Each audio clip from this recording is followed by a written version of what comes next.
When we read Paul's letters to the Romans, chapter 1, verse 1, he begins, Paul, a servant of Christ Jesus, called to be an apostle, set apart for the gospel of God. He says, Paul, a servant. The word servant there is from the root word doulos, which means a slave.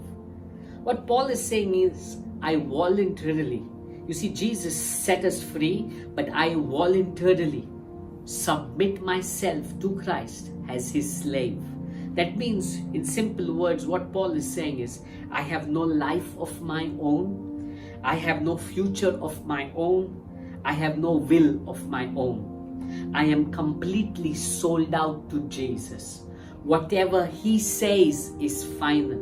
Whatever he tells me to do, that's what I need to do. You see, a slave had no life of their own. They had to submit entirely to the master. No future of their own, no dreams of their own. Whatever the master had, whatever the master spoke, that was their world, that was their life. I want to challenge us today. When you and I say we belong to Christ, yes, we belong to Christ, but how do we live? Paul, being such a great man of God, he says, in my position with Christ, I choose to be a slave. I choose to yield to him. I choose to submit my dreams, my plans, my future to him. And whatever he says is final. Would you be such a person that says, I am sold out for Jesus? Whatever Jesus says is final.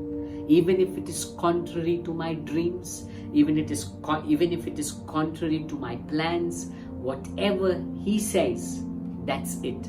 I will do it.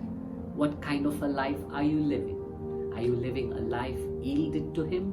Or are you living a life, though you carry the name tag of Christian, but still choose to do whatever you want? Paul chose to do whatever Jesus wanted. He chose to be the slave of Christ Jesus.